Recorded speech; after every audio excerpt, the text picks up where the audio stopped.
প্রিয় প্রণয়িনী সিজন 2 লিখেছেন নাবিলা সৈয়দ। পর্ব 57। খাবার টেবিলে টুংটাং শব্দ হচ্ছে। টেবিলে বসে সকালে নাস্তা করছে সবাই। নাসির সাহেব মুখে খাবারের লোকমা তুলে বললেন, আহানটা দিন দিন উচ্ছনে যাচ্ছে। শোয়েব বলল গতকাল। কিছু বলতে গেলেই নাকি সারের মতো ঘোত করে ওঠে।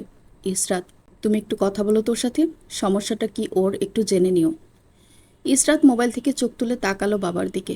স্বর নমনীয় রেখেই বলল, জি, কথা বলবো। ইরহামের দিকে এবার তাকালেন নাসির সাহেব।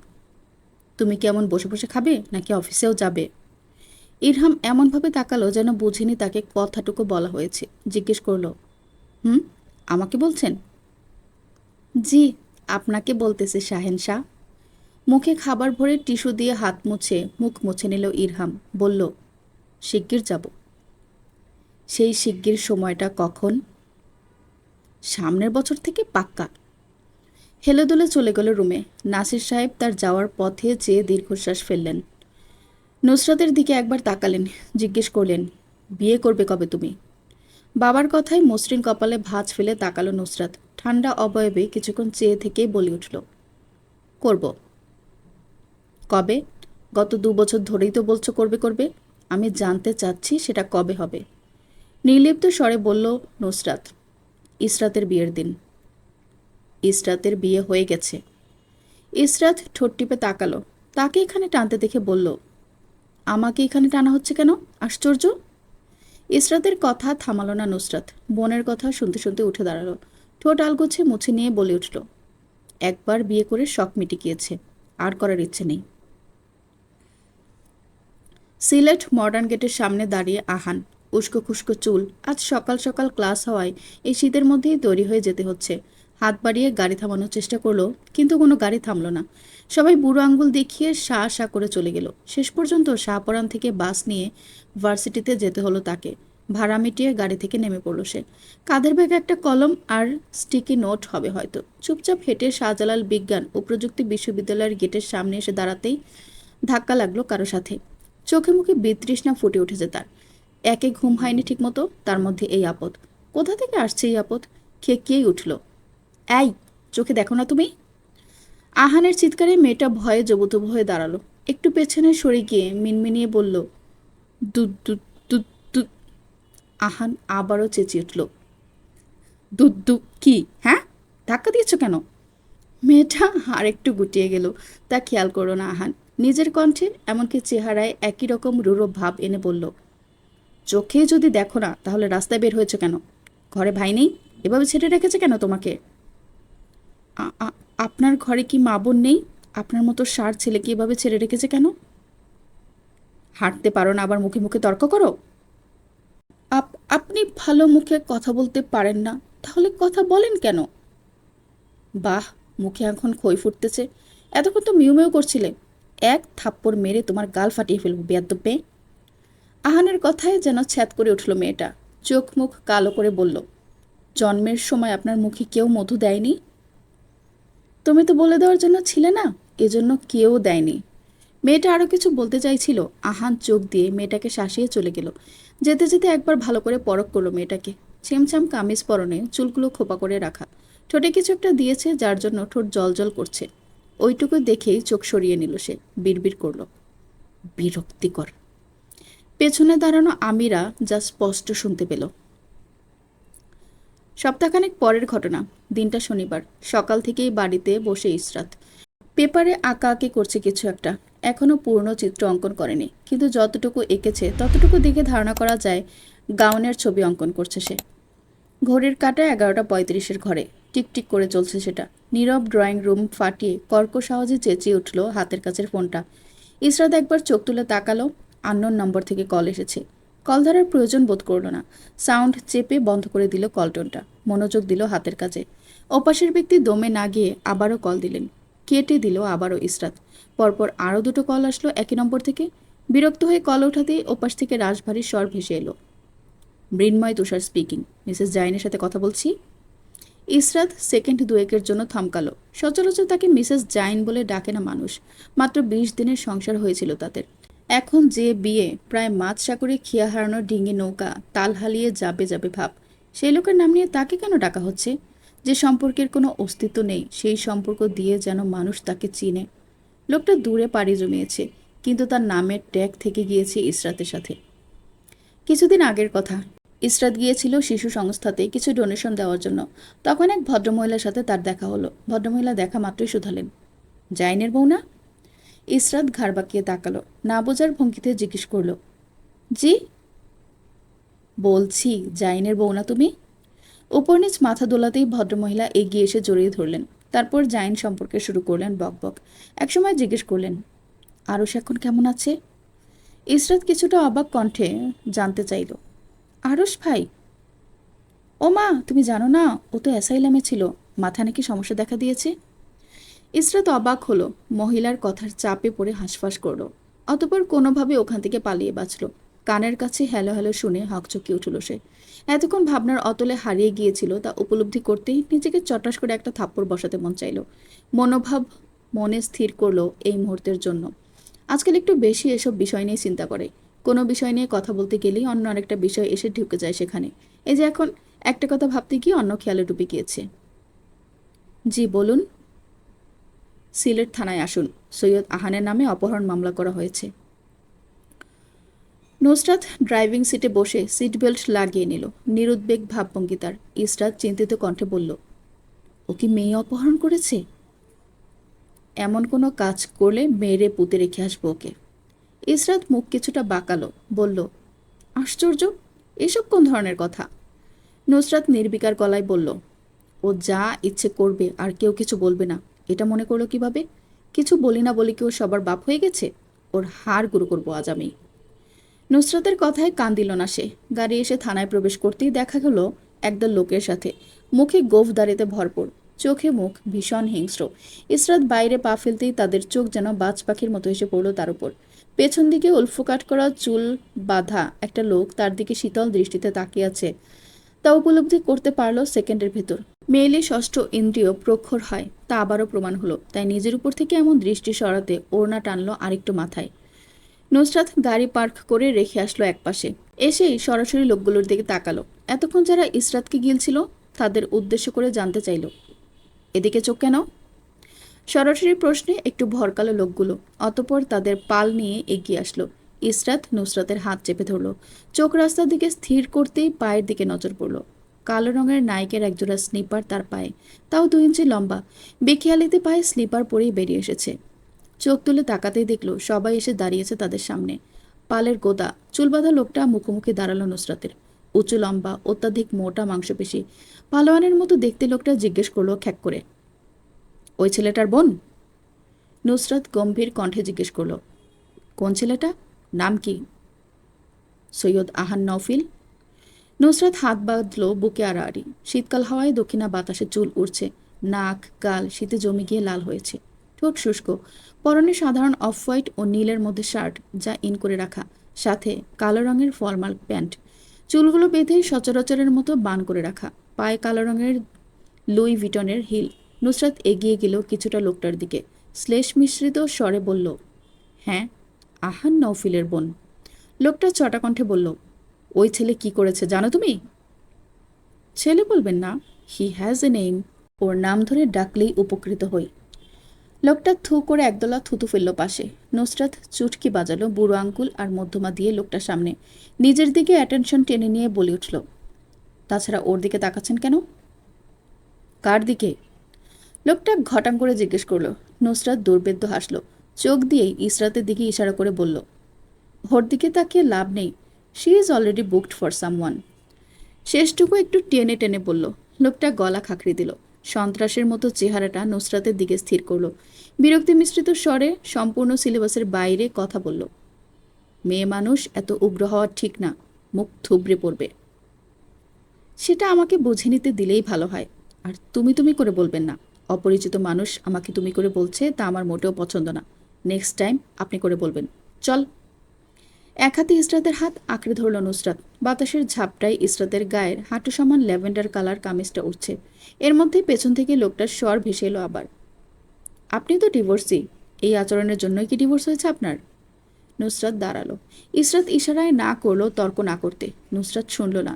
সে কোনোদিন শুনেছে যে আজ শুনবে এই কথা? চোখের সামনে তোলা গ্লাসটা নামিয়ে রেখে দিল কিছু মুহূর্তের জন্য। সেকেন্ড দুয়েক সময় নিল নিজেকে প্রস্তুত করার জন্য।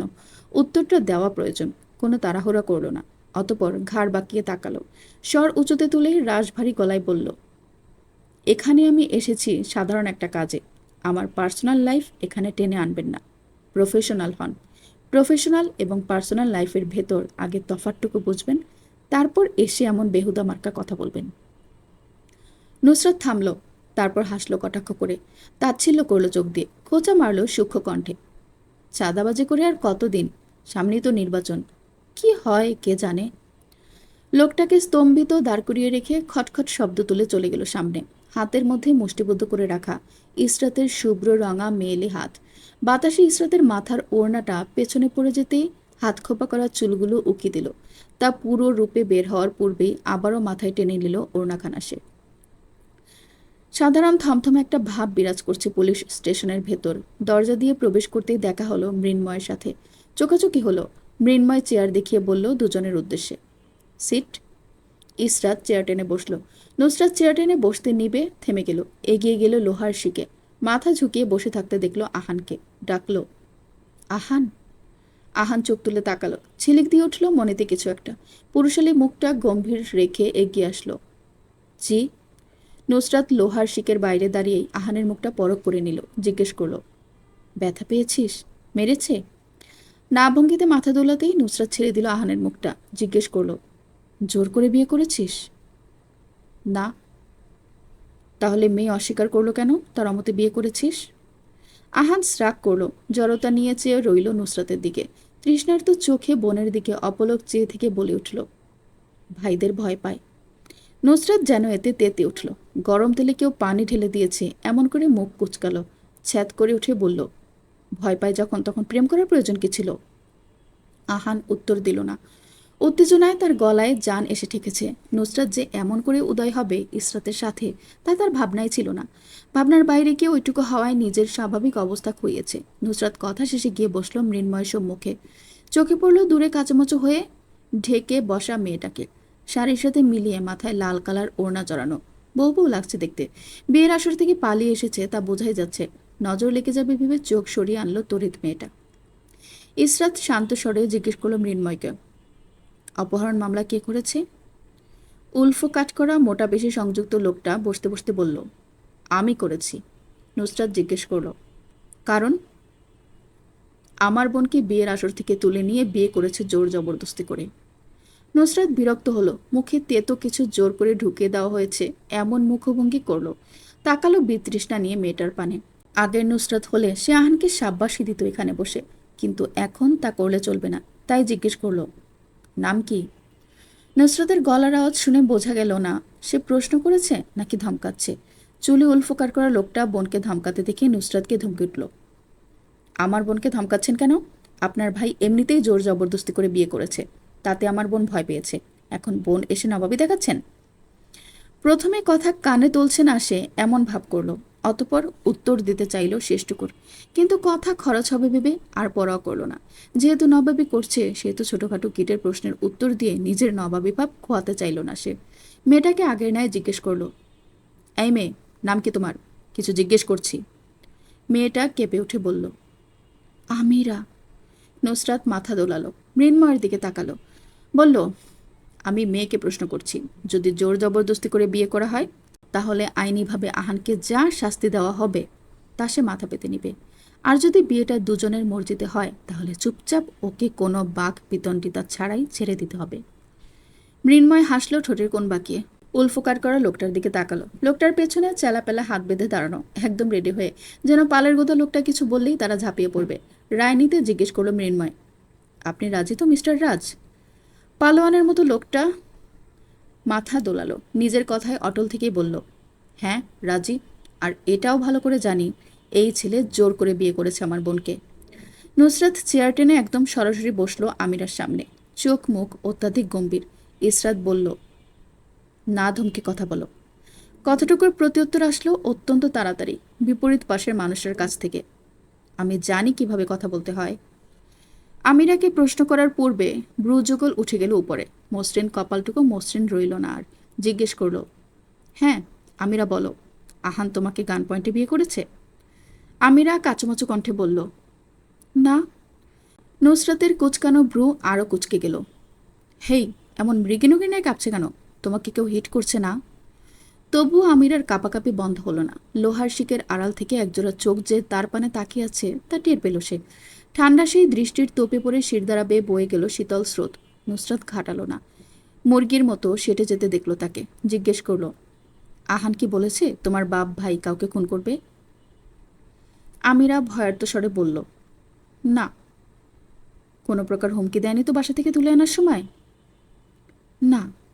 নুসরাত তাকালো মৃন্ময়ের দিকে, বলল, নোট করুন। অপহরণ মামলা তাহলে জালিয়াতি প্রমাণ হলো তো? শেষটুকু প্রশ্ন করে ছেড়ে দিল সে। মৃন্ময় মাথা দোলালো, বলল, নোটেড।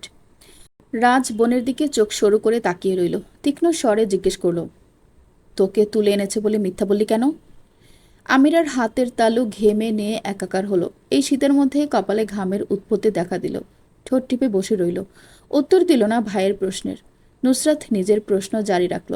আগের মতোই জিজ্ঞেস করল, তুমি নিজ ইচ্ছায় এসেছো আহানের সাথে? হ্যাঁ। নিজ ইচ্ছায় আসলে আমার ভাই কেন হাজতের ভেতরে? তোমারও তো একই সাথে সেখানে থাকা উচিত ছিল, তাই না? আমিরা থেমে গেল। বোকার মতো চেয়ে রইল নুসরাতের দিকে গোল গোল চোখে। স্বগতোক্তি দিল মিনমিন করে, হ্যাঁ।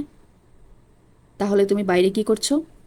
কথার টোন উপরে উঠল গাম্ভীর্যে মোড়া মেয়েটার। ভয়ার্ত প্রকৃতির আমিরা তাতে গুটিয়ে গেল আরও। চোখ মুখ অন্ধকার করে কেঁদে দিল। মুখে হাত চাপলো কান্না আটকানোর জন্য। হলো না। নুসরাত তার কান্নার পরোয়া করল না।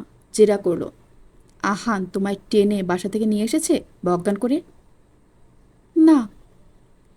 ভরা মজলিসে বসে নির্লজ্জের মতো শুধালো, বিয়ে না করলে ধর্ষণ করবে বলে হুমকি দিয়েছে?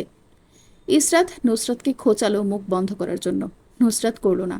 আবারও প্রশ্নের উত্তর পাওয়ার জন্য কড়া কণ্ঠে তাড়া দিল, কি হলো, উত্তর দাও। আমিরার মুখটা দেখার মতো পাংশুটে বর্ণ ধারণ করলো। বিড়বিড় করে বলল, না। রাজ নুসরাতকে থামানোর জন্য গলা খাঁকড়ি দিল। একটা শব্দ বলার জন্য মুখ খুলতে নিবে, তাকে থামিয়ে দেওয়া হলো। এক মিনিট মিস্টার রাজ, আমাকে কথা শেষ করতে দিন। কথার মধ্যে কথা বলবেন না। দুজন যখন কথা বলে তখন তৃতীয় ব্যক্তির চুপ থাকা উচিত। এটা পারিবারিক শিক্ষার আওতায় পড়ে। তো যা বলছিলাম, আহানের হাত ধরে তুমি নিজে পায়ে বেরিয়ে এসেছিলে নিজের বিয়ে থেকে? আমিরা মাথা দোলালো। মাথা দোলানো শেষ হওয়ার আগেই নুসরাতের ধমকানোর স্বর ভেসে এলো, এই মেয়ে, মুখে কথা বলো। হকচকানো নয়নে তাকিয়ে জি জি করে উঠল আমিরা। নুসরাত জিজ্ঞেস করল, বিয়েটা তোমার মত নিয়ে হয়েছে? জি। মুখটা কঠিন করলো, স্বর কাঠখোট্টা তার। চোখ দুটো দিয়ে গিলে খাবে যেন মেয়েটাকে। স্পষ্ট করে কথা বলো, এমন ম্যানম্যান করছো কেন? আমিরা তবুও মিনমিন করলো। নুসরাত মৃন্ময়ের দিকে তাকালো। অফিসার, নোট করুন এটা। কোনো জোর জবরদস্তি করা হয়নি। মৃন্ময় দুর্বোধ্য হাসল। উঠে হাজতে তালা খুলল। রাজ নির্জীব চোখে বোনের দিকে তাকিয়ে উঠে দাঁড়ালো। পুলিশের এমন হাসিতে লজ্জার সম্মুখীন হতে হয়েছে তাকে। আমিরাকে উদ্দেশ্য করে বলল, চল, বাসায় যাব। আমিরা উঠে দাঁড়ানোর আগেই নুসরাত তাকে ধমকে বসিয়ে দিল। রাজের মুখোমুখি দাঁড়ালো, আমাদের বাড়ির বউ আমাদের বাড়িয়ে যাবে। রাজ হাসলো কটাক্ষ করে। গ্রীবা বাঁকিয়ে ঝুঁকে আসলো নুসরাতের দিকে, বলল, এই বিয়ে হয়নি, অসম্পূর্ণ। মেয়ের অভিভাবক যে বিয়েতে উপস্থিত ছিল না, সেই বিয়ে কিভাবে কার্যকর হয়? রাজের মতো কণ্ঠ খাদে নামালো নুসরাত। দাঁতে দাঁত পিষে হিসিয়ে বলল, তাহলে বিয়েটা ইসলামী শরীয়ত মতে আবার কার্যকর করে দিচ্ছি। পকেট থেকে মোবাইল বের করে ফ্যামিলি গ্রুপে কল দিল সে। আশেপাশে কিছুক্ষণ পর জয়েন হলো সবাই। কাউকে কোনো কথার সুযোগ না দিয়ে নুসরাত বলল, কোনো প্রশ্ন না, একটা লোকেশন সেট করছি, সেখানে তাড়াতাড়ি আসো।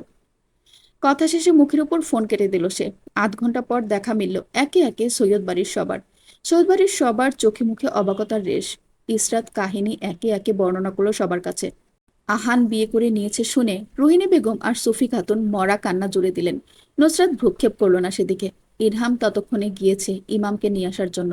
ইমামকে টেনে টুনে নিয়ে আসলো ইরহাম। ভদ্রলোক হতবিহ্বল। মুখ চোখ দেখেই বোঝা যাচ্ছে ধাক্কা সামলাতে পারেননি। ইমামকে হতবাক রেখেই ওই অবস্থায় সাক্ষী ও দুজনের পূর্ণ সম্মতিতে আবারও বিয়ে সম্পন্ন করা হলো। বিয়ে শেষে অত্যন্ত দুঃখের সহিত সোহেব সাহেব বিড়বিড় করলেন, আমি আমার পছন্দে বিয়ে দিতে চাইছিলাম আহানকে।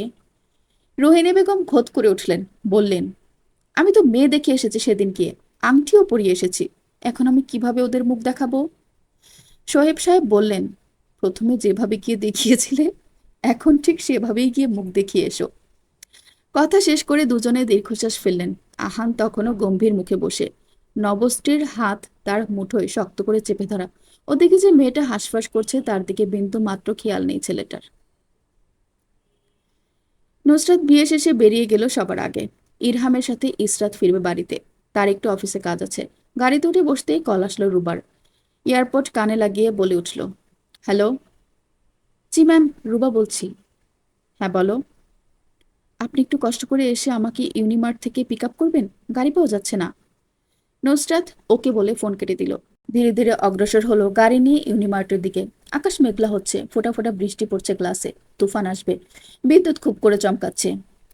ইউনিমার্টের সামনে গাড়ি পার্ক করে নেমে দাঁড়ালো নুসরাত। কানে ফোন লাগিয়ে কল লাগালো, রিং বেজে কেটে গেল। পরপর আরো দুবার কল দিয়ে নিজে এগিয়ে যাওয়ার সিদ্ধান্ত নিল সে। মোবাইল পাওয়ার বাটনে চেপে বন্ধ করার পূর্বে চোখের সামনে ভাসলো আজকের তাজা খবর। ধ্যান দিল না সে ততটা। দিনের আলো তখন মেঘের প্রকোপে ধীরে ধীরে ম্লান হয়ে আসছে। ঘড়ির কাঁটায় বাজছে 12টা। নুসরাত রাস্তা পার হওয়ার জন্য এক পা আগাতে আশেপাশের কিছু অদ্ভুত একটা অস্থিরতা টের পেল। ব্রু কুচকে মলের ভেতর তাকাতেই তার কুচকানো ব্রু আরো কুচকে গেল। মানুষজন প্রাণ হাতে দৌড়ে বাইরে বেরিয়ে আসছে। কারো কারো মুখ আতঙ্কে নীল হয়ে গিয়েছে, কেউ বা প্রিয়জনকে বারবার ফোন করার চেষ্টা করছে। মানুষের চিৎকার আর বাচ্চাদের কান্নায় চারপাশ ঝাঁঝিয়ে উঠছে। এতক্ষণ যা গাড়ি চলছিল তা এখন নেই বললেই চলে। রাস্তা খালি। দূর থেকে পুলিশের গাড়ি আসার সাইরেন শোনা যাচ্ছে। সামনে তাকাতেই রাস্তার পাশের ইলেকট্রনিক্সের দোকানে বড় টিভি স্ক্রিনে ব্রেকিং নিউজ ভেসে উঠল। ব্রেকিং নিউজ, একদল সশস্ত্র টেরোরিস্ট ইউনিমার্ট নামক একটি শপিং মলে হামলা চালিয়েছে। বাকিটুকু আর শোনা হলো না। মলের ভেতর থেকে ভেসে এলো গুলি চালানোর পরপর একাধিক শব্দ। চারপাশের মানুষ বাঁচার আশায় চিৎকার করে দৌড়াতে শুরু করলো। কেউ কেউ দৌড়াতে গিয়ে হোঁচট খেয়ে পড়লো। মানুষ সেসব দেখলো না, দেখার প্রয়োজন বোধ করলো না। না যান বাঁচানোর আশায় একজন আরেকজনকে মাটিতে পিষে চলে গেল। গ্লাস দ্বারা আবৃত ইউনিমার্টের ভেতর তখন ধাম ধাম শব্দ। মেঝেতে নিজে পিষে যাচ্ছে, কিন্তু নিজের বাচ্চাকে বুকের সাথে চেপে ধরেছে বাঁচানোর জন্য। নুসরাত হতভম্ব হয়ে কয়েক কদম পিছিয়ে গেল। কানে ভেসে আসছে মানুষের আর্তচিৎকার। বাঁচার আশায় প্রাণ ভিক্ষা চাচ্ছে তারা। এক মুহূর্তের জন্য বাচ্চাদের কান্না থামলো। সবকিছু ঠান্ডা হলো। রাস্তার ওপাশে দাঁড়ানো পুলিশ হাতে মাইক নিয়ে কথা বলতে শুরু করলো। গ্যার গ্যার করে মাইকের শব্দ ভেসে এলো, সবাই এই এলাকা থেকে নিরাপদ দূরত্বে সরে যান। পরিস্থিতি নিয়ন্ত্রণের বাইরে চলে যাচ্ছে। টেরোরিস্টরা মানুষ মারতে পিছুপা হচ্ছে না। যারা এই এলাকায় আছেন তারা নিরাপদ দূরত্বে সরে যান। আবারও বলছি, এই এলাকা থেকে সরে নিরাপদ দূরত্বে চলে যান। নুসরাত শুনল, তবুও পা বাড়ালো সিঁড়ির দিকে। কানে ভেসে আসছে গাড়ির শব্দ। হয়তো র্যাব আর্মির গাড়ি এসে একের পর এক থামছে। গটগট বুদের শব্দ করে নেমে আসছে তারা। নুসরাত দাঁড়ালো না। তৎপর হয়ে ভেতরে ঢোকার আগে ইন্সপেক্টর নিষেধাজ্ঞা জারি করলেন। মিস, এদিকে চলে আসুন, ভেতরে বিপদ হতে পারে। চলে আসুন মিস, কোঅপারেট করে পুলিশকে সাহায্য করুন। নুসরাত শুনল না সেই কথা। সে কোনোদিন শুনেছিল কারো কথা? এই এক জীবনে তো তার চলে গেল অবাধ্যতা করে। পেছনে থেকে অফিসারদের গলার স্বর আসছে। ব্যারিকেড এর ওপাশে দাঁড়ানো পুলিশেরা বারবার বলছে ভেতরে না যেতে। ফোর্স এসে তখন দাঁড়িয়েছে। নুসরাতকে বারংবার না করার সত্ত্বেও পা আগালো সম্মুখে সে। শরীরের উপর লেজার রশ্মি দেখা মিলছে তার। উপর থেকে ভেসে এলো কালো পোশাকে আবৃত একটা লোকের আওয়াজ। কোনো ধরনের চালাকি করার চেষ্টা করবেন না ইন্সপেক্টর, না হলে এই মেয়েকে শুট করতে 1 সেকেন্ড সময় লাগবে না। আত্মসমর্পণ করুন, না হয় একজনও বেঁচে ফিরতে পারবে না। গাড়ি এসে থামলো, পরপর আরো কয়েকটা। পুরো রাস্তাটা সাংবাদিক আর পুলিশের গাড়িতে ভরে উঠল। মৃন্ময় পেছন থেকে নুসরাতকে হুঁশিয়ার করলো, মিস নুসরাত, নড়বেন না, না হলে ওরা গুলি চালাবে। নুসরাত পিছু করে তাকালো। গায়ে তার লাল সবুজ অনেকগুলো লেজার রশ্মির দেখা মিলছে। নুসরাত উল্লাসে ফেটে উঠল, তাই নাকি? তা চালাক না গুলি। আমি তো এক জীবন ধরে মরার আশায় বেঁচে আছি, দেখি আজ কি হয়। সে যেন খুশিতে লাফিয়ে উঠল। তার উল্লাস দেখে কে? পুলিশ ফোর্সের বারবার বলা আত্মসমর্পণ করার কথা কানে তুলল না। হেলে দুলে হেঁটে গেল ভেতরের দিকে। আজ সে দেখবে কি হয়, মৃত্যু তাকে কতটুকু সাদরে গ্রহণ করে দেখবে। ঠোঁট দুটো উত্তেজনায় কাঁপছে। টেরোরিস্টরা নুসরাতের এমন অধ্যত্ত মানল না। তারা মানবেও না, কারণ তারা সেই সৈয়দ পরিবার না যার ছায়াতলে সে বড় হয়েছে। কালো পোশাকধারী লোকগুলো হিংস্র, বর্বর, বাজ পাখির ন্যায় চোখের দৃষ্টি। অপর পাশ থেকে পজিটিভ ইশারা পেতেই গুলি চালালো তারা। ভ্রুক্ষেপহীন নুসরাত ধূপধাপ শব্দ তুলে ভেতরে এগিয়ে আসছে। অতঃপর কিছু সেকেন্ড অতিবাহিত হতেই কোথা থেকে ছুটে আসলো একটা বুলেট। নাসির উদ্দিনের ছোট মেয়েটার গা চিরে সাঁ করে বেরিয়ে গেল M24 স্নাইপার ওয়েপনের একটা গুলি। নুসরাত হেসে ফেলল। শির দ্বারা উঁচিয়ে চলা মেয়েটা এক মুহূর্তের জন্য ঝুঁকে পড়ল, মাথা বাঁকিয়ে। ঘাড়তারামি করে আবারও উঠে দাঁড়ালো। সম্ভব হলো না, শরীর মানেনি একটু পূর্বের ধাক্কাটা। ধপ করে বসে পড়লো আবারও। রক্ত টপ টপ করে পড়ছে গা থেকে। চোখ দুটো শূন্য। হাসছে সে। নুসরাত নাসির খুব করে হাসছে। পৃথিবী তাকে নিয়ে তাচ্ছিল্য করছে, তা যেন স্পষ্ট আঙ্গুল দিয়ে দেখিয়ে দিল কেউ। নুসরাত নাসির হারে না, কে বলেছে? নুসরাত দেখলো সে হেরে গেছে। এই তো সে হেরে গেছে। তার শরীরে রক্ত ঝরে পড়ছে রাস্তার বুকে। তা এক সময় গড়িয়ে যাবে নর্দমায়। নাসির সাহেবের রক্ত নর্দমায় গড়াগড়ি খাবে। সৈয়দ বংশের রক্ত মানুষ পায়ে পিষে চলে যাবে। কুকুর গরু তাতে মূত্র ত্যাগ করবে। নুসরাতের বুক কেঁপে উঠল। আত্মগরিমাপূর্ণ রক্ত টকবগিয়ে উঠল অন্তর্কোণে। মৃন্ময় চেয়ে রইল ব্যারিকেডের ওপাশ হতে। অহংকারের আবেশে ভরপুর নুসরাত নাসিরের দিকে। হাসছে মেয়েটা। মৃত্যুকে আলিঙ্গন করে নিতে নিতে তার ঠোঁটের কিনারায় ফুটে উঠেছে ক্ষীণ হাসির রেখা। যেন এই পৃথিবীতে নুসরাত নাসিরের মতো কেউই সুখী না। টিপটিপ বৃষ্টি পড়ছে। আকাশ কাঁপিয়ে মেঘ গর্জন করছে। সেই মেঘের আওয়াজে ধরনে কাঁপলো। কাঁপলো নুসরাতের হৃদ গহ্বর। গলা শুকিয়ে এসেছে। পিপাসা পেয়েছে। পানির আশায় আশেপাশে চাইলো। না, পানি নেই কোথাও। কুজো হয়ে বসে পড়লো। বিড়বিড় করলো, পানি, পানি। চোখের সামনে ভাসছে তার এক জীবনী, অতীত বর্তমান সব। জন্ম থেকে এই পর্যন্ত যা যা মনে আছে তা পুনরায় টেলিকাস্ট হলো সবকিছু। মায়ের কথা মনে হলো। হয়তো খাবার নিয়ে তার জন্য টেবিলে বসে আছেন। তিনি কি কাঁদবেন নুসরাত মরে গেলে? এই পৃথিবীতে নুসরাতদের কেউ ভালোবাসে না। তারা হয় অবহেলার পাত্রী। পৃথিবীর বুকে তাদের অস্তিত্বটা যেন বেমানান। নুসরাতদের কেউ ভালোবাসে না কেন? এই প্রশ্নে হাসি খেলে যায় নুসরাতের মুখে। ইসরাত কি করছে? সে কি কাঁদবে নুসরাত মরে গেছে শুনে? হয়তো অনেক কাঁদবে। মা কি নিয়ম করে তার ঝাড়ি মিস করবে? আর ইরহান, সে কি ব্যবসা সামলে নিবে দুহাতে? আহান, আহানকে আমিরাকে নিয়ে একটা সুখী সংসার করতে পারবে? নুসরাতের মনে প্রশ্ন উদয় হয়, কিন্তু এই প্রশ্নের উত্তর পেতে নুসরাতকে বেঁচে থাকতে হবে। সে আর বাঁচবে কতক্ষণ? হয়তো 1 ঘন্টা, বা তার কম সময়। রক্ত ফিনকি দিয়ে বের হচ্ছে শরীর থেকে। পরনের শার্টটা তাজা গরম রক্তে ভরে গেছে। কাঁধ থেকে চুইয়ে চুইয়ে রক্ত পড়ছে। হঠাৎ নুসরাতের মনে হলো নাসির সাহেবের কথা। তাকে কখনো বলা হয়নি, আব্বা, আমি তোমাকে ভীষণ ভালোবাসি। সে তো এই জীবনে কাউকে কথা বলতে পারেনি। মনের কথা কখনো মুখে আনতে পারেনি। বাবা কি করছেন? টিভি দেখছেন হয়তো। তিনি কি জানেন নুসরাত এখানে জীবন মরণে জড়িয়ে আছে? তার ভিতর থেকে আজ এই উপলব্ধি আসছে, বাঁচবে না সে আর। এই তো আর কিছুক্ষণ। এর পরেই মৃত্যুর ফেরেশতা আসবেন তাকে নিতে। মৃত্যুকে আজ হাতছানি দিয়ে যেতে দিবে না সে। 5 বছর থেকে নুসরাত অপেক্ষমান ছিল এই মৃত্যুর। আজ যখন এসেছে, নুসরাত তা আলিঙ্গন করবেই। পুলিশ ফোর্স পা বাড়িয়েছে ভিতরে। কয়েকজন মানুষ মরলে তাদের কিছু এসে যাবে না। উপরিমহল থেকে আদেশ, মানুষ মরুক, তবুও যেন টেরোরিস্টের দল বেঁচে না ফিরে। কয়েক সেকেন্ড পরপর গুলির শব্দ হচ্ছে। স্নাইপার দিয়ে লাগাতার শুট করা হচ্ছে। মায়েদের হৃদয় বিদারক চিৎকার আর বাচ্চাদের কান্না মিশে যাচ্ছে বাতাসে। ধোঁয়া উঠছে, কোথাও আগুন লেগেছে ধারণা করা যায়। নুসরত শেষ মুহূর্তে এসেও তেরামি করলো। খোঁড়ানো পায়ে উঠে দাঁড়িয়ে সম্মুখে আগানোর চেষ্টা করলো। হলো না। মুখ দিয়ে ফিনকি দিয়ে রক্ত বেরিয়ে আসলো। গরম রক্তে ভরে গেল চারপাশ। আর সামনে আগানোর শক্তি রইল না। ধরাম করে উল্টে পড়লো মেঝেতে। মাথার এক পাশ ছেঁচে গেছে তাতে। দুর্বোধ্য হাসলো সে। পেছন থেকে মৃন্ময়ের চিৎকার ভেসে আসছে। ঝাপসা শুনল সে, মিস নুসরাত, সরে আসুন, সরে আসুন। কি বলছে লোকটা নুসরাত বুঝে পায় না, বোঝার চেষ্টা করে না। ঘুম এসে তাকে জড়িয়ে ধরছে। চোখ নিবু নিবু। তার সম্মুখে হাসি মুখ নিয়ে এসে দাঁড়িয়েছে আরশ। নুসরাত প্রাণ খোলা হাসল। উপরে লম্বা বিল্ডিংটা দৌড়ে উঠছে, সেদিকে তার চোখ নেই। কান ধাঁধানো একটা শব্দ হলো ধরম করে। নুসরাত নিজের জায়গা থেকে ছিটকে গিয়ে পড়ল রাস্তার অন্য পাশে। ধোঁয়ায় ভরে গেল চারপাশ। নীলাকাশটা অন্ধকারে ডুবে গিয়েছে। দূরের মিনার থেকে ভেসে আসছে জোহরের আজানের শব্দ। কানে কানে কেউ এসে কিছু একটা বলছে। নুসরাত তবুও সেদিকে কান দিল না। হাঁ করে তাকিয়ে থাকলো শূন্যে। লম্বা করে শ্বাস টানলো। একবার, দুবার। কিন্তু অক্সিজেনের ঘাটতি কেন যেন কমল না। শ্বাস প্রশ্বাস বেড়ে গেল। ছটফট করে উঠল তার শরীর।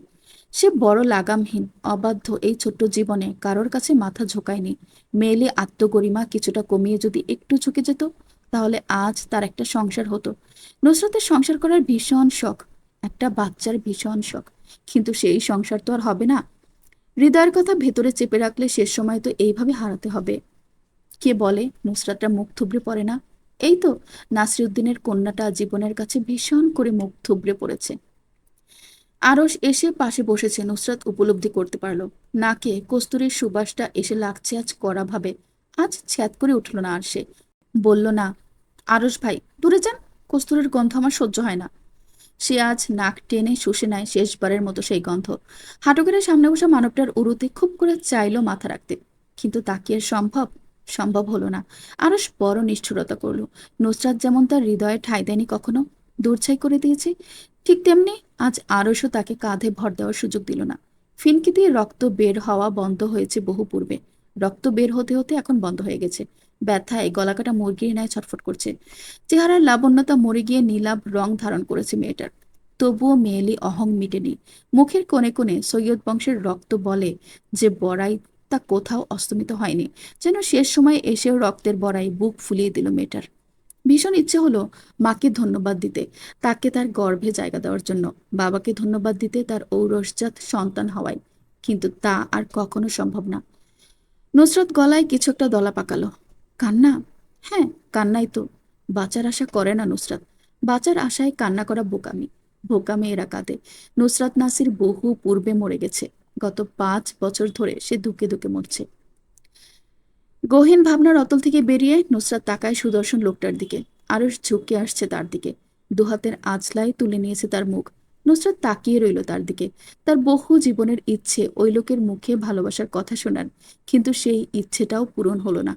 নুসরাত শেষ সময়ে এসে বুঝতেই চাইল না তার সামনে দাঁড়ানো লোকটা আরশ নয়, তার ভাবনা মাত্র। সে আকাঙ্ক্ষিত চেহারা নিয়ে তাকিয়ে রইল। ঠোঁটের কোল ঘেঁষে বিষাদের হাসি। শরীর ধীরে ধীরে নিস্পন্দন হচ্ছে। হৃৎপিণ্ডের চলাচল ধীরে ধীরে ধীর হচ্ছে। শরীরের মাংসপেশিগুলো জমাট বাঁধছে। উত্তাল সমুদ্রের ন্যায় আকস্মিক গা ঝাঁকুনি দিয়ে উঠে তার। 1 সেকেন্ড, 2 সেকেন্ড, 3 সেকেন্ড কাটে। অতঃপর সব কিছু নিস্তব্ধ হয়ে ওঠে। চোখের তারা ঘোর আমাবস্যা এসে দখল করে নেয়। পরিশেষে পশ্চিম আকাশের বুকে সূর্য যেমন হারিয়ে যায়, তেমন করে সৈয়দ বংশের বুক থেকে নুসরাত নাসিরও হারিয়ে গেল কোনো এক অজানা গন্তব্যে, হয়তো না ফেরার দেশে। শুনলেন নাবিলা সৈয়দের লেখা প্রিয় প্রণয়নী গল্পের সিজন 2 থেকে পর্ব 57। গল্পটি পরবর্তী পর্বগুলো শুনতে চাইলে অবশ্যই চ্যানেলটিকে সাবস্ক্রাইব করে আমার সাথেই থাকুন। ধন্যবাদ।